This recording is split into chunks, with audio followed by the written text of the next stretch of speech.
2013 ഗോവ പീഡനക്കേസിൽ തെഹൽക്ക സ്ഥാപകൻ തരുൺ തേജ്പാലിന് 10 വർഷം കഠിന തടവ്. ബോംബെ ഹൈക്കോടതിയുടേതാണ് വിധി. ഗോവ സർക്കാർ നൽകിയ അപ്പീൽ പരിഗണിച്ചാണ് നടപടി. ജൂനിയറായ സഹപ്രവർത്തകയെ തരുൺ തേജ്പാൽ ലൈംഗികമായി പീഡിപ്പിക്കാൻ ശ്രമിച്ചെന്നതാണ് കേസ്. 2021 തരുൺ തേജ്പാലിനെ കുറ്റവിമുക്തനാക്കിയ സെഷൻസ് കോടതി വിധി റദ്ദാക്കിയാണ് ബോംബെ ഹൈക്കോടതിയുടെ ഉത്തരവ്.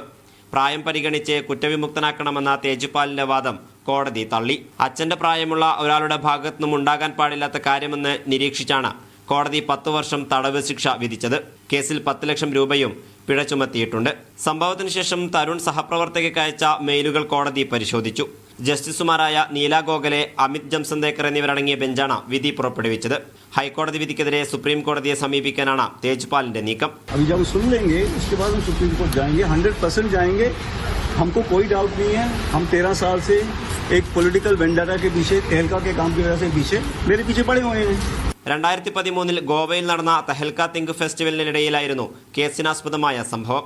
ലിഫ്റ്റിൽ വെച്ച് ജൂനിയറായ സഹപ്രവർത്തകയെ തരുൺ തേജ്പാൽ ലൈംഗികമായി പീഡിപ്പിക്കാൻ ശ്രമിക്കുകയായിരുന്നു. 2013 ഗോവ ക്രൈംബ്രാഞ്ച് തരുണിനെ അറസ്റ്റ് ചെയ്തു.